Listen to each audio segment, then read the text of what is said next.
We continue our conversation now with Congressman Tony Gonzales, a Republican who voted for the new bipartisan gun bill and represents the city of Uvalde, Texas, where, of course, 19 children and 2 adults were killed in a school shooting back in May. Congressman, we thank you so much for joining us. You, of course, were one of 14 Republicans in the House who voted for the Safer Communities Act. Earlier this year, you tweeted that you would, quote, do everything I can to oppose gun grabs from the far left. So what was so different then about this time and this bill that it ultimately won your vote? Yeah, Lindsay, thank you for having me. You know, part of the decision on this legislation and others has always been this. One, would this legislation have prevented the Uvalde shooting?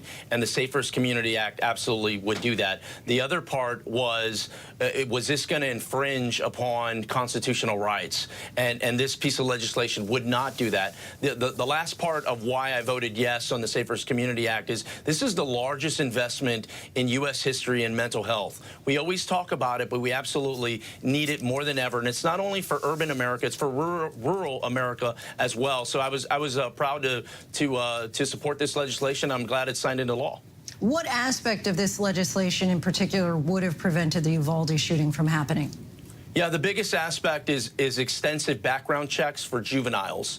You know, there's no reason that the Uvalde shooter should have ever been able to purchase that firearm. Not because he was 18, not because it was an AR, but because he was mentally unstable. And now that this piece of legislation is signed into law, you know, the Uvalde shooter had an extensive juvenile record of mental illness. And this is one of the pieces of a gaping hole that has now been signed into law. It doesn't solve everything, but it moves the ball forward. The other aspect of it, too, is mental health isn't just about the negative and the violence. I'd argue there's a lot of Americans dealing with anxiety and depression that we need to get in the forefront of, and the Safer Communities Act exactly does that. You were the lone Texas House Republican to break away from your party and support this bill. How difficult of a position was that for you to take? You know, Lindsay, I represent a district that is kind of split down the middle. So everything I do, I have to answer to my constituents. And this piece of legislation is no different. One of the things that I did was I leaned into it and I kept my Second Amendment activists, my gun manufacturers involved every step of the way. That way there weren't any surprises. When I talked about it not infringing upon the Constitution, that's not my words, that's their words.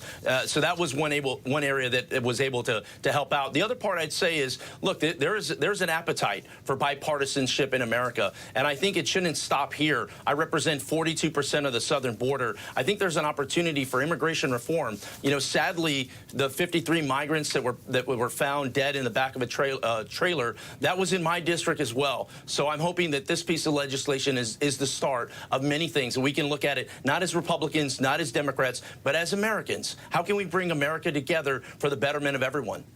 And Congressman, you also shared a really powerful personal story about your own childhood growing up in a home where you were a witness to domestic violence. You tweeted that, quote, school was my sanctuary from the chaos at home. How did that weigh on your decision to have you vote for this bill? Yeah, no, it's a very personal story, and I spent 20 years in the military. I retired a Master Chief. I was a cryptologist. I held a top-secret clearance, and when people asked me how my day was, I said it was fine, and then they asked me what I did, I said a little this, a little that. So I never really shared my life experiences. Now, as a member of Congress, there is nothing private about it, and part of that is my upbringing, where I was in a very violent environment. Matter of fact, I remember spending time at a battered women's shelter with my mother. Those moments have never left me, and it weighed in heavily. Looking at it, you know, we have to protect the innocent. We, being lawmakers, have to protect the innocent. We have to make sure that we never infringe upon our Constitution as well. And I think we can do that. We've shown we can do that by the passing of the Safer Communities Act.